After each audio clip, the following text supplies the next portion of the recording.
Hello. तो आज हम सेकेंड टॉपिक चालू करने वाले हैं लाइफ प्रोसेस का, वो है रेस्पिरेशन। अभी तक हमने डाइजेशन को देखा। डाइजेशन में हमने क्या क्या किया, फूड को डाइजेस्ट करवा लिया, मतलब स्टार्च से फूड को हम कहाँ लेके आए, ग्लूकोज में लेके आए, यानी एक मोनोसैकेराइड में लेके आए। ठीक है, अभी खाना तो खा लिया, आगे एनर्जी तो चाहिए ना। तो अभी हम जो वो फूड जो खाया है वो ग्लूकोज के फॉर्म में जो बना है वो एज अ फ्यूएल यूज करेंगे। कैसा यूज करेंगे? एज अ फ्यूएल यूज करेंगे।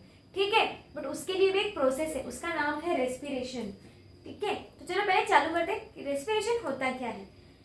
The process of releasing energy, ये एक प्रोसेस है जिसमें एनर्जी का रिलीज होता है फ्रॉम द फूड। कहाँ से?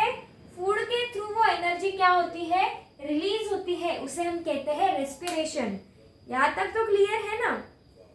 एनर्जी का रिलीज होने वाला प्रोसेस को हम क्या कहते हैं? Respiration from food.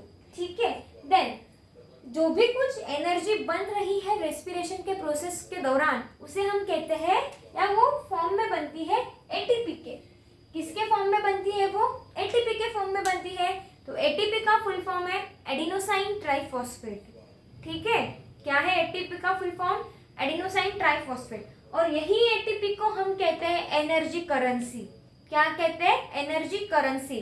क्योंकि वो मतलब जब हम कोई एक्टिविटी करते हैं ना, तब जो अपन खर्च होती है अपने बॉडी में जो एनर्जी, वो in the form of ATP खर्च होती है। ठीक है, और अभी रेस्पिरेशन के दो टाइप्स है। कितने टाइप्स है? दो टाइप्स है। कौन से?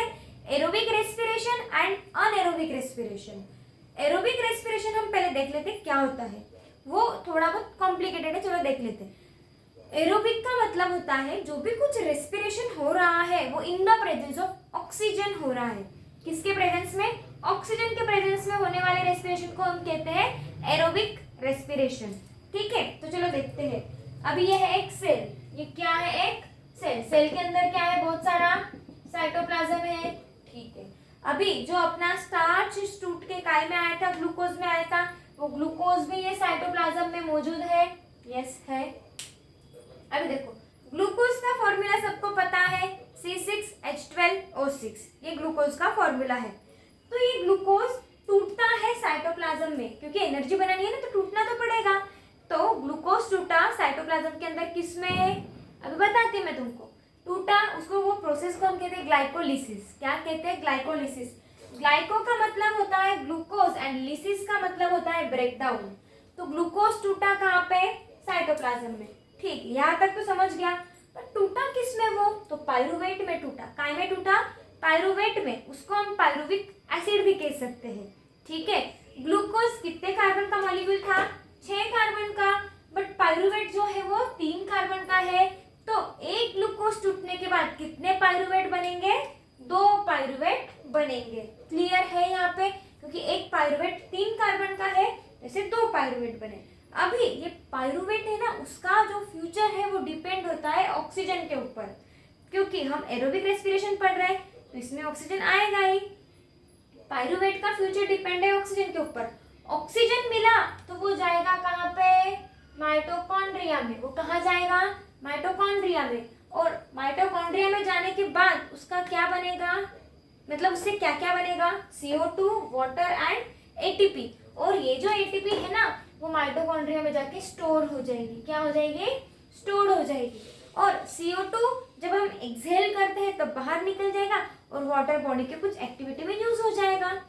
और एक बात, जो ये 38 एटीपी एनर्जी निकली है ना in the process of aerobic respiration, ये बहुत ज्यादा है। मतलब एक ग्लूकोज मॉलिक्यूल टूटने के बाद 38 एटीपी एनर्जी निकलती है। कितनी एटीपी? 38 एटीपी। क्लियर है ये बात? ये देखो, ग्लूकोज टूटा साइटोप्लाज्म के अंदर, उस प्रोसेस को हमने ग्लाइकोलिसिस नाम दिया। एक ग्लूकोज से 2 पायरुवेट बने। पायरुवेट का फ्यूचर डिपेंड था ऑक्सीजन के ऊपर, क्योंकि ऑक्सीजन मिला तभी उसको कहाँ जाने को मिलेगा? माइटोकॉन्ड्रिया में। माइटोकॉन्ड्रिया में जाएगा, फर्दर उसका ब्रेकडाउन होगा और उससे क्या क्या बनेगा? CO2, water and ATP. और एटीपी भर भर के निकल रही है, मतलब बहुत ज्यादा निकल रही है। ठीक है, यहाँ तक तो तुमको क्लियर है। और ये भी एक बात याद रखना कि एक ग्लूकोज टूटने के बाद 38 एटीपी मॉलिक्यूल्स निकलते हैं। यहाँ तक तो क्लियर है, किसी को डाउट नहीं होगा। और most of the living organism वो एरोबिक रेस्पिरेशन ही करते हैं, उसमें ह्यूमंस भी आते हैं, एक बात याद रखना है, ठीक है। चलो अभी सेकंड टॉपिक है इसका अनएरोबिक रेस्पिरेशन। अनएरोबिक रेस्पिरेशन होता क्या है? अनएरोबिक के नाम में ही है कि कुछ ना कुछ अब्सेंस में है, तो ऑक्सीजन के अब्सेंस में जो ये प्रोसेस होती है उसे हम कहते हैं अनएरोबिक रेस्पिरेशन। चलो सेम प्रोसेस से अभी देख लेते हैं क्या क्या है। अगेन वाइज कहानी है, ग्लूकोज है, बट अभी कहानी का हीरो बदल गया। कहानी में अभी कौन नहीं है? अभी ऑक्सीजन नहीं है कहानी में।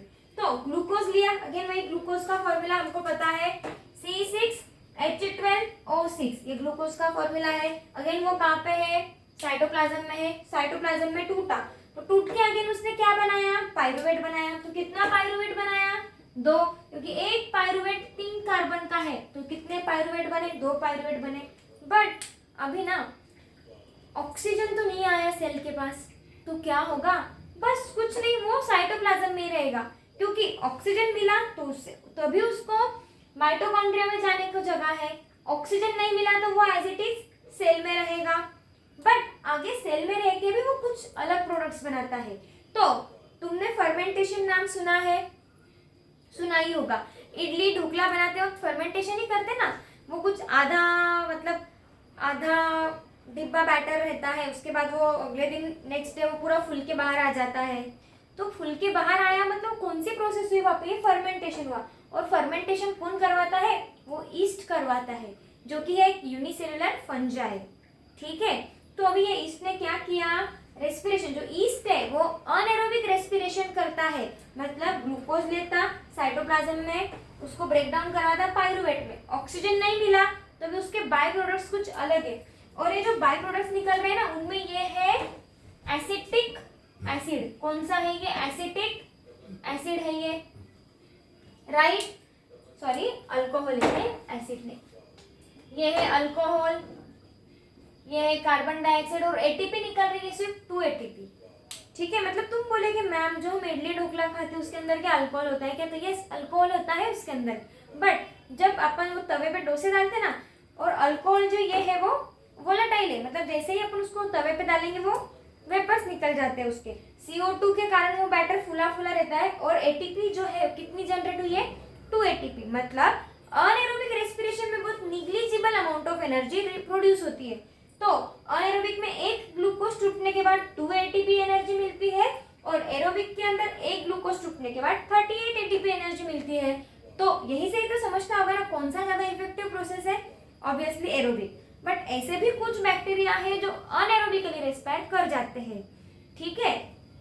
तो अल्कोहल बना, ठीक, उसके बाद कार्बन डाइऑक्साइड और एटीपी। तो कार्बन डाइऑक्साइड के कारण वो डो क्या हो जाता है? फ्लफी हो जाता है, और ये जो अल्कोहल है वो जब अपन उसको फ्लेम मतलब तवे के ऊपर डालते हैं तो वो वोलेटाइल नेचर से ऊपर चला जाता है। यहाँ तक तो ये कहानियाँ ठीक है। ये किसके अंदर हो रहा है? ईस्ट के अंदर हो रहा है। इस प्रोसेस का नाम क्या है? फर्मेंटेशन है। क्लियर है? एक बार देख लो, क्योंकि अनएरोबिक रेस्पिरेशन में और एक आता है जो ह्यूमंस की बॉडी में होता है, मैं वो नेक्स्ट स्लाइड में बताती हूँ तुमको।